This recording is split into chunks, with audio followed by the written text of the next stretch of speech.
Tantor Audio, a division of Recorded Books, presents The Adventures of a South Pole Pig, a novel of snow and courage, by Kurtz, narrated by Ellie Gossage. Chapter 1. Mama, why do we have to live in a cage? Flora dug in the dirt at something hard and rusty. Honey, don't do that. Her mother nosed her away. And it's not a cage. It's a pig pen. Same thing, said Flora under her breath. How unlucky she was, born with adventurous hooves that were stuck inside a pen. But she wasn't giving up. If there was a way out, Flora said to herself, she would find it. She had already packed down trails to each corner of the pen. She had poked her wet snout through every wooden slat to smell the other side, and she had dug holes all along the pen's perimeter. Usually, the only thing hiding under the surface was more dirt. Until today. Maybe this hard and rusty something would bring a change in routine. As soon as her mother turned, Flora went back to digging. She scratched away busily until the thing popped out of the ground. I knew it! Flora gave a little whoop of joy. Now she had to see what it could do. "Flora!" shouted her mother. Flora took a step back. Her mother trotted over, and close on her heels were 3 brothers. Flora had 7, so there was always at least one around to watch her get into trouble. "Rusty pieces of metal are very dangerous. Why do you insist on unearthing things better left alone?" said her mother. Flora stamped the ground. If it's unexplored, then it needs to get dug up. "I see," said Mother. "And if it's sharp and rusty and needs to stay underground, who should I call then, Her mother used her snout to nudge and scoot the nail to the wooden fence, where there was a space between the ground and the lowest board. Mama, wait! I'm not done with that thingy yet. Flora shoved herself between her mother's legs. Her mother pushed her back. "You most certainly are done with this thingy, little one." With a firm kick, she spun the nail under the board and out of sight. Flora screwed up her face, not sure if she should squeal or flop on the ground. But before she could choose, her mother lay down with her back against the fence. "Breakfast time," she called. A thrill ran through Flora. She was hungry. So were her brothers. Flora dove for a good spot, only to find herself bumped and turned aside. "There's enough for everyone," Mother said. Nobody listened. But Flora, the firstborn of the litter, had sturdy shoulders and strong back legs. When she failed to push through, she had other ways to make room for herself. Standing on a brother's ear usually created an opening, and if that didn't work, she'd use her sharp teeth.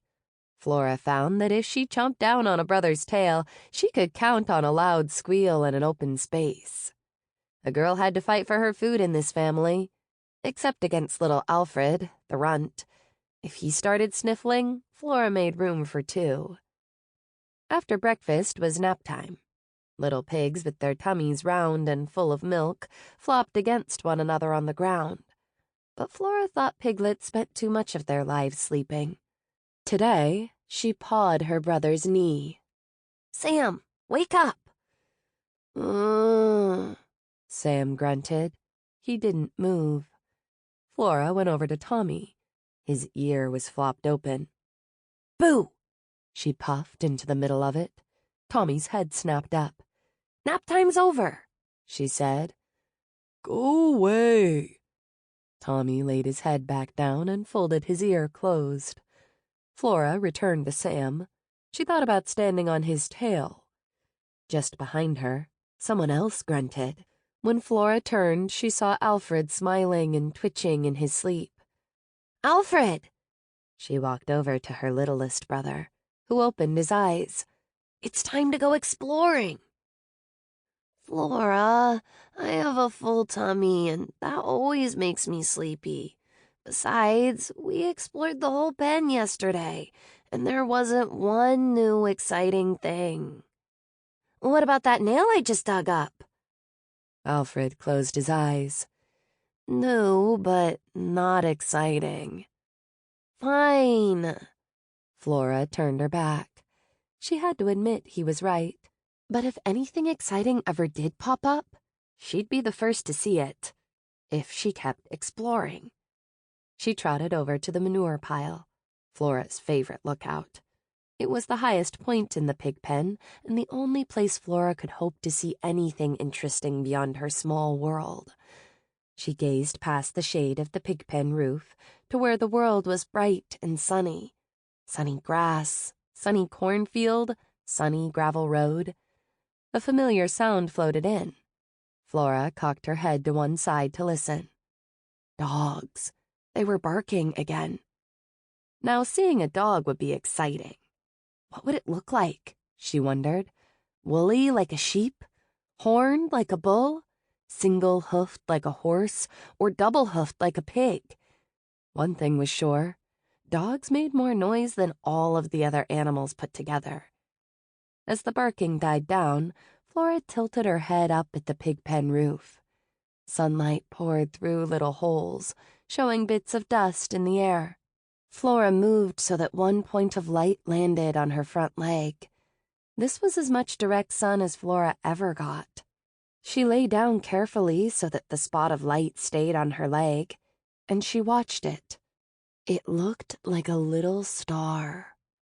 Mother had told her about the points of light that came out at night, like 100 eyes, watching and twinkling high above the world. Flora wished she could see those eyes. When the spot of light moved off her leg, she scrambled up and this time looked all around. Behind her was an empty pig pen. To her right was the open side of the barn. Flora could see right through to the 3 horse stalls on the far wall. Only one had a horse in it for the last 3 days. Nessie was quiet except when her hooves knocked against the wooden walls. Flora turned back to the sunshine and the junk heap across the pig pen fence. There were old tires, machine parts, wavy rafts of chicken wire, and broken tools that lay where they had been tossed. In the middle was a wheelbarrow with no wheel, and in its body was a green garden hose coiled around a white fur ball. Flora looked again. Was that a dog? The fur ball stretched and yawned. It had a mouth full of sharp teeth and a black ear. Flora's front knees trembled. This was new and exciting. The creature stepped down from the wheelbarrow and walked carelessly toward the pig pen. Oh no! Should Flora warn her mother? No, she could handle the intruder. She crept off the manure pile and pushed herself close to the fence, where the furball might enter if it was foolish enough to step inside a pig pen guarded by a fierce, sharp-hooved piglet. She hadn't woken up today expecting a fight, but this was going to be very satisfying. If some dangerous animal thought it could sneak into her home, Flora was just the pig to teach it a lesson. She crouched. Sure enough, the furball slipped like water through the slats in the fence. This was it, the moment Flora would leap and... The furball sat down and began to lick itself. Flora managed to stop from pouncing to watch. Its little pink tongue went in and out of its toothy mouth, licking the fur in front and then working from one side to the other. This was perfect. It was so busy it would never see her coming. Flora gathered herself and then launched. Hi-ya! She squealed. Chapter 2. The stranger didn't twirl around or scream in fear. Instead, it flew to the top of a fence post in one motion, as easily as if it were a bird, and sat blinking. Flora slid to a stop and put her front feet up on the post. Did I scare you? Terrified. The furry white creature gave itself another lick. I've got rock-hard hooves and a mouthful of sharp teeth. Flora opened her mouth to show how sharp they were. You better be careful. Such terrible weapons. I'm lucky I'm still alive. My name is Flora, and I'm a pig, said Flora. I'm in charge around here, and... She stopped because the animal had turned its head to lick its back, and Flora wasn't sure it was listening. And I like your fur because it's all white like mine. Flora didn't know why she had said this to an animal that might be an enemy. Are you a dog? My name is Luna, and I am most certainly not a dog. I'm a cat, and I like your spirit, she said. We could be sisters, said Flora. Luna gazed at Flora for a moment. We are not sisters. She went back to her licking. Flora walked to the other side of the post to get a different view. Why do you keep doing that? Doing what? Licking yourself. It's how I keep clean. Flora stuck out her tongue and gave her shoulder a lick. It tickled her tongue in a way that didn't feel very good. And besides, it tasted funny. I don't lick myself, she announced, and rubbed her tongue on the top of her mouth to get rid of the tickly feeling. I can tell, said Luna, and that is why we are not sisters. A soft breeze made Luna's fur move like a wave. Can I feel your fur? Flora asked. Luna hopped down. Now that's a request a cat can never refuse. She rubbed her white fur along Flora's side, and her tail slipped under Flora's neck. Flora had never felt anything so soft, not even Mother's underbelly or Alfred's silky ears. Luna walked over to the fence and turned.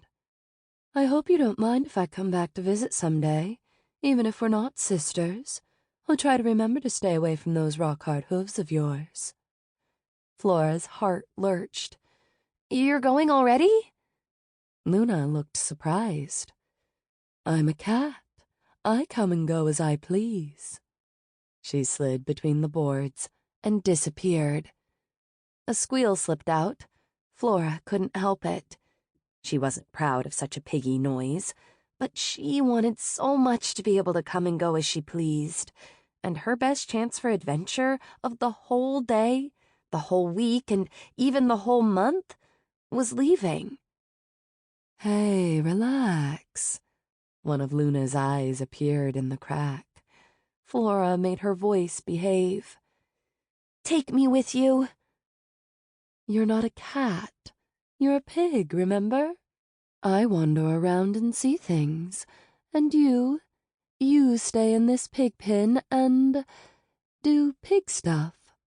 But I don't want to do pig stuff, Flora whispered.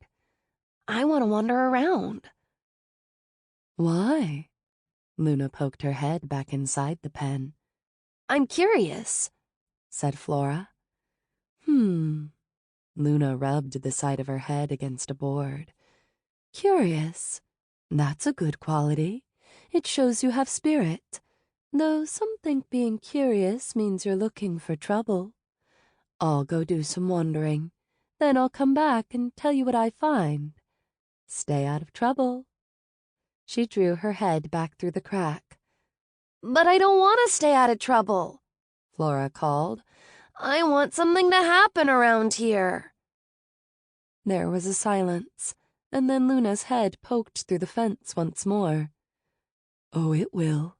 You don't have to look for trouble. It will find you, and when that happens... Luna disappeared, but her voice continued. Keep up that great spirit, and make a plan, because 9 lives is just a state of mind. What plan? Flora raced back to the top of the manure pile and watched until Luna's tall, waving tail rounded the corner of the barn. Flora sighed. Heart born for adventure and hooves stuck in this pen. Flora couldn't help thinking that trouble might be a good thing.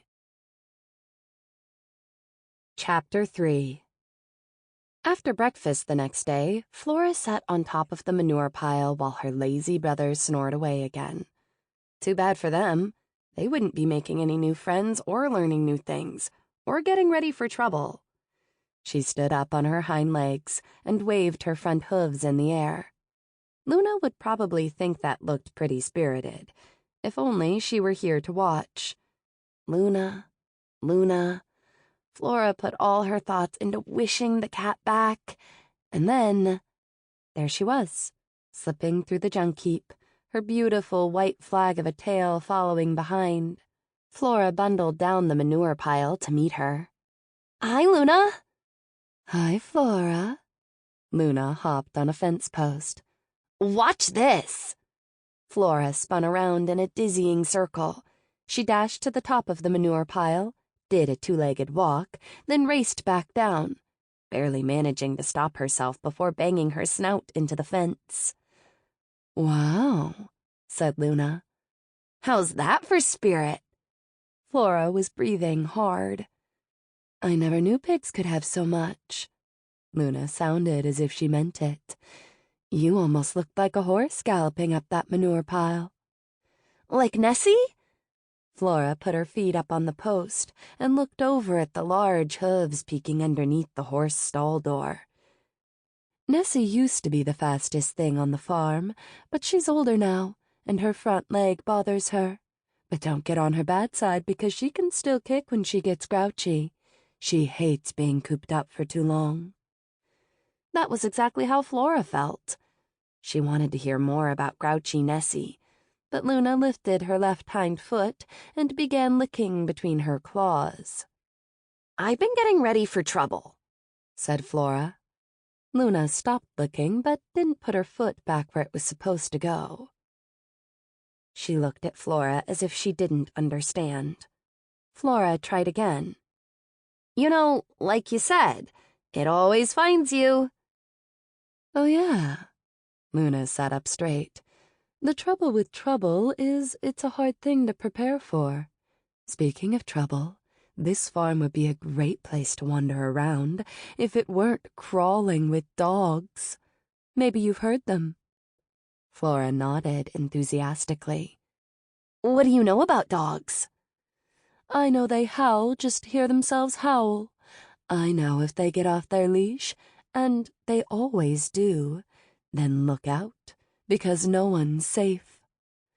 Flora felt a little thrill go through her. She would be happy to teach a dog a lesson. Why is the farm crawling with dogs? Training, said Luna. The dogs on this farm are being trained for expeditions, which are the same things as adventures. Adventures? Flora couldn't believe her ears. How could anyone be so lucky? It starts when they're puppies, about your age.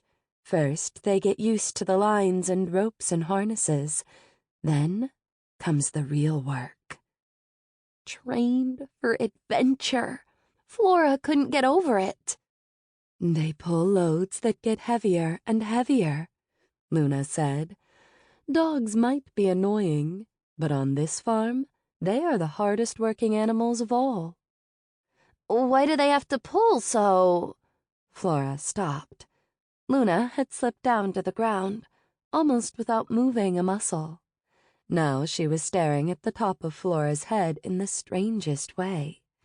Flora shook her head in case she had a bit of manure stuck to one of her ears. But Luna didn't stir except for her tail, which stuck straight out behind her and trembled at the tip.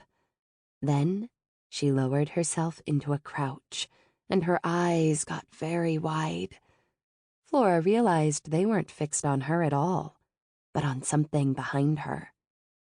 Flora turned slowly. The dirt beside the fence was moving. No, wait, it wasn't dirt. Flora peered closer. It was the same color as dirt, but hairy. Then Flora saw a long, naked tail. That's a rat, Luna whispered. Chapter 4. Trouble. Flora was delighted, but scared too. The creature in the dirt fit Mother's description perfectly. Mother said rats were a terrible curse on any farm. They were dirty. They were thieves. But mostly, they were meaner than a bad toothache. And she also said piglets should stay far away from them. As Flora took a step sideways, she felt soft fur slide by her. Luna was creeping low to the ground toward the hay bale. "Luna, don't go any closer," Flora whispered. Shh. Luna brought another paw forward and put it down gently on the dirt. Rats in the rigging, she murmured. Time to tangle. Luna flowed ahead one more cat length, gathered her back feet under herself, and then exploded onto the rat. The rat shrieked and turned his teeth to meet his attacker. "Luna!" Flora shouted. "Get away!" But the fighters became a single white and brown ball, bouncing off the fence. Dirt and fluffs of fur flew up around them. Flora's rump bumped against the fence on the other side. She hadn't even noticed that she was backing up. The rat's long hose of a tail flailed against the ground, and for an instant he broke free. Then Luna was on him again. She seemed to have hooks and daggers. She was battle-ready. She pinned the shrieking rat on his belly. As he strained his head back to land a bite, Luna sank her teeth deep into his neck. He quivered, mouth open, and then lay still. Luna did not release him at first. Her eyes blinked slowly, but her teeth stayed right where they were. The swirl of dirt and fur settled on Luna and all around. She gave the rat a shake, and then ever so slowly released her grip. After taking a step back, she hopped up on a fence post and began to clean herself. Flora looked away from the frightening scene, only to see Mother and a half-circle of awestruck piglets watching too. Mother came forward. "On behalf of myself and my family, thank you." Luna stopped her cleaning. "Please don't mention it. We all have our tasks on the farm, and I am happy to do my part." "It is very much appreciated," said Mother. "And now, if you would be so kind, please remove this nasty, vile creature from our home." "Naturally, madam." Flora looked back at the rat. His open mouth showed long, yellow teeth. His eyes were open, too. Jumping down from her perch, Luna stepped around the rat to find a good grip, then seized him in her teeth, and moving backwards, began to drag him over the dirt. Flora was surprised at how big the rat was, half as long as Luna. He was also clearly heavy, judging from the way Luna strained as she tugged. Flora trotted forward to help. "Flora!" Her mother's voice made her stop. "Not another step!" "I thought you said I should be helpful." Flora watched as Luna slowly eased herself through the slats in the fence. Now the rat was disappearing in tiny jerks. "Flora, honey, let the cat do what cats do. You just worry about what pigs do." "And what do pigs do?" Flora wondered. She was afraid she knew the answer. Nothing. As she drifted off to sleep that night, her mind filled with a determined thought, almost a plan. Maybe most pigs did nothing but eat and sleep, but that wasn't good enough for this pig. When trouble came next time, Flora would be ready. Chapter 5. After breakfast, Flora gathered the piglets together to announce a new game. "It's called Cats and Rats." "Yay!" her brothers cheered. "Who wants to be a rat?" The cheering stopped. "Flora?" Flora glanced around to see her mother rubbing her shoulder against a fence post. She wasn't looking at her children, but Flora knew she was paying attention. Flora turned back to her brothers. "Good news, everyone," she said. "In this game, nobody has to be a rat." Her brothers cheered again. "Okay, all you cats," Flora's eyes swept the ground either side of her. "We need to look for a rat substitute." In a moment, they had two suitable imitations. One was half an orange with all the juice squeezed out. The other was a balled-up paper bag. Flora decided to use the paper bag first and nosed it into the circle of piglets. "Stand clear," she commanded, backing up a few steps and then crouching onto her belly. "Watch and learn. And when I give you the signal, say, 'Rats in the rigging. Time to tangle.'" Flora crept forward, making an effort to stay very low. This wasn't as easy as Luna made it look. Flora's legs dragged on the ground instead of stepping cleanly, but she managed to stay down. "Now," she said. "Rats in the rigging, time to tangle," the piglets chanted. Flora concentrated on making her tail twitch and hoped it was working, even though she couldn't see. She drew a few steps closer. Then, gathering her legs under her, Flora sprang forward and leapt on the paper bag. It made a satisfyingly loud crunch, and she stomped it into the ground with her hooves. Her brothers cheered, and then, under Flora's watchful eye, tried out their own rat-attack styles until the paper bag was a tattered mess that no longer crunched at all. "All right," Flora announced. "Time for rat number 2. Unbelievably, the others were already tired. As she watched, they flopped down against one another for their morning nap. Well, she didn't need them to practice. Flora crouched and attacked. The orange peel flipped up and rolled toward the fence. Flora charged again and missed. Her shoulder smacked into the lowest board. Ow! But wait, was that a cracking sound she heard? She looked around to make sure the piglets hadn't stirred. Mother was asleep, too. Flora leaned against the fence board again. It moved under her weight. She pressed forward. The boards gave a soft wooden creak and then parted into 2 pieces. She slipped through until her head was free, then carefully and quietly crawled all the way out. Flora looked around. She was standing near the junk heap. There was the broken wheelbarrow. There were the broken tools and chicken wire. What a lucky break! She had escaped the pig pen at last. Chapter 6. Flora scampered past the junk heap and around the corner of the barn. Bright sunshine made her blink. The warmth on her back made her want to squeal and kick up her back legs. But she was pretty sure this would attract attention. Maybe even a dog. Flora quickly glanced around, but she was alone. The green grass under her hooves felt springy and alive. A gravel road led out from the barn, but where it went, Flora couldn't see. Off to one side of the road was a cornfield, and off to the other side was more green grass. There were fences all over, but none could keep her from going where she wanted to go. Without another thought, she trotted down the road, her hooves click-clicking on the gravel. Was she still too loud?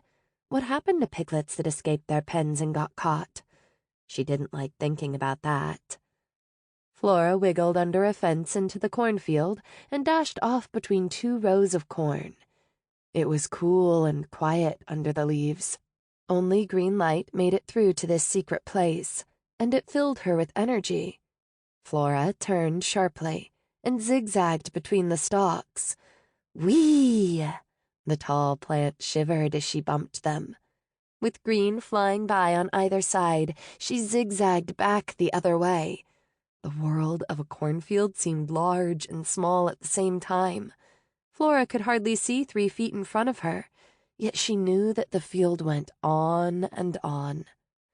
Flora plowed to a stop. Why was she buzzing around in circles like a barnyard fly? Lucky Luna could do it every day if she wanted, but this might be Flora's only chance for adventure. As she stood still, she heard the dogs barking, louder and closer than ever before. She tipped her head to listen. The sound was in front of her. She quieted her heart and headed straight for it. The sound stopped. She put her snout up to sniff. Sample complete. Ready to continue?